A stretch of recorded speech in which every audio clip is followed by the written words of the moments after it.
Hi friends, welcome to my channel స్వామియే శరణమయ్యప్ప. ఎన్నో రోజులుగా నేను ఎదురు చూస్తున్న శబరిమల యాత్ర మార్చి 14 సాకారమైంది. ఆ రోజు నేను మా కొలీగ్ నిజామాబాద్ నుంచి రైల్లో బయలుదేరి హైదరాబాద్ మార్నింగ్ 5:30కి చేరుకున్నాం. అక్కడి నుంచి క్యాబ్ ద్వారా రాజీవ్ గాంధీ ఇంటర్నేషనల్ ఎయిర్పోర్ట్కి 6:40 కల్లా రీచ్ అయ్యాం. ముందు రోజే మేము డిజీ యాత్రలో ఈ చెక్ఇన్ చేసుకోవటం వల్ల మాకు 5 మినిట్స్ కల్లా ఎయిర్పోర్ట్ లోపలికి ఎంటర్ అయ్యాం. గేట్ నెంబర్ 14కి రీచ్ అయ్యి ఫ్లైట్ కోసం ఎదురు చూస్తున్నాం. ఈలోపు మా బావమరిది వచ్చాడు హైదరాబాద్ కూకట్పల్లి నుంచి. అతను తెచ్చిన బ్రేక్ఫాస్ట్ తినేయంగానే ఈలోపు ఫ్లైట్ వచ్చేసింది. బోర్డింగ్ స్టార్ట్ అయిపోయింది. 9 కల్లా మేము మా సీట్లో కూర్చున్నాం. 9:15 కల్లా ప్లేన్ టేక్ ఆఫ్ అయిపోయిందనమాట.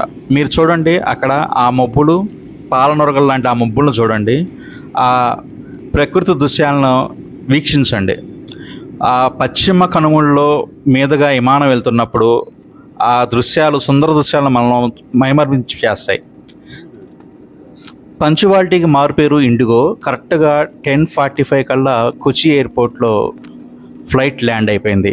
ఇది కొచ్చి ఎయిర్పోర్ట్ అనేది మనకి ఇంటర్నేషనల్ ఎయిర్పోర్టు. ఇక్కడ మొత్తం 3 టెర్మినల్స్ ఉంటాయి. కేరళ నుంచి గల్ఫ్కి, ఇతర దేశాలకు ఎక్కువ మంది రాకపోకలు సాగిస్తారు. అందుకే ఇక్కడ 3 టెర్మినల్స్ ఉన్నాయి. చూడండి, అక్కడ ఉన్న ఆర్కిటెక్చర్ చూడండి. మీరు ఎందుకంటే ఈ ఆర్కిటెక్చర్ కట్టింది, కేరళలో వర్షాలు ఎక్కువ, వర్షపు నీరు నిలవ ఉండకుండా ఉండటానికి మనకి ఏటవాలుగా కడతారు అక్కడ ఉన్న పైన కప్పులు మొత్తం.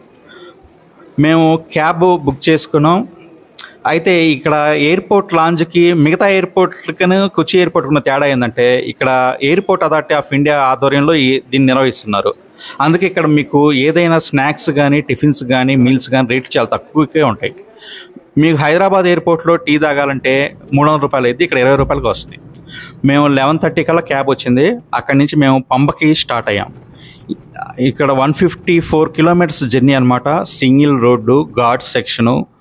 మేము 11:30కి స్టార్ట్ అయ్యాము. పంబ రీచ్ అయ్యే వరకల్లా మాకు 5:30 అయింది. ఈ దారిలోనే మనకి ఎరుమేలు ఇవన్నీ తగులుతాయి అనమాట. ఎరుమేలు దగ్గర మీకు చూడాల్సింది ఏంటంటే వావర్ స్వామి సమాధి. మేము పంబ చేరే టయానికి అక్కడ నీళ్లు లేవు. మేము అక్కడే స్నానాలు చేసి ఫ్రెష్ అప్ అయ్యి 6 కల్లా స్టార్ట్ అయ్యాం అనమాట. కింద నుంచి బై వాక్. పైన స్వామివారి సన్నిధి చేరే వరకల్లా 10 అయింది. నడవలేని వారు డోలీలు కూడా ఎక్కవచ్చు. ఒకరికి 4,500 రూపాయలు.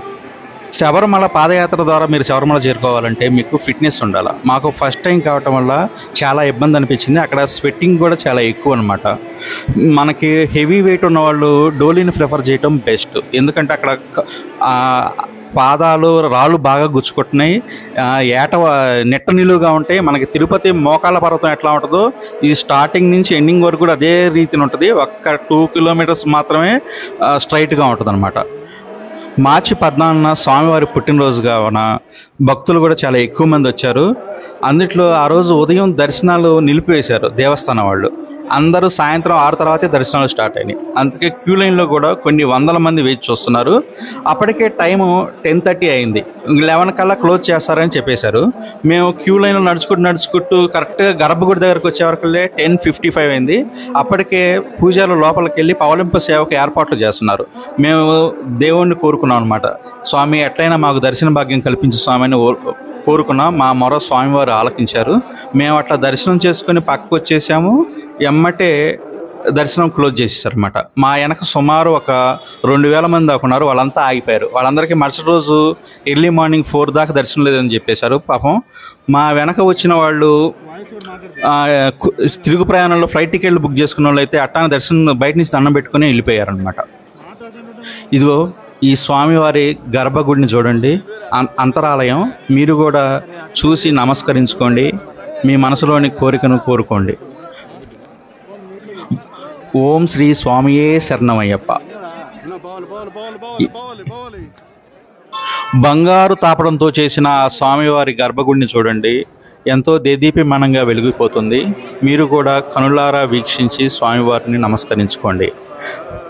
దర్శనం అయిపోయిన అనంతరం మేము ప్రసాదాలు తీసుకొని మేము సివిల్లో వెళ్ళటం వల్ల 18 మెట్లు ఎక్కే అదృష్టం మాకు దక్కలేదు. అదేంటంటే మాల వేసుకున్న స్వాములకు మాత్రమే ఆ దారి గుండా స్వామివారి దర్శనానికి వెళ్తారు. ఇదిగోండి చూడండి, ఇదే గర్భగుడి వెనక భాగం అన్నమాట. ఇప్పుడు పవలింపు సేవ జరుగుతుంది. అక్కడ పూజారులు గీతాలాపన చేస్తున్నారు. వెనక భక్తులు తన్మయత్వంలో పాటలు పాడుతున్నారు అనమాట. ఇది స్వామివారి 18 మెట్ల దర్శనం అనమాట.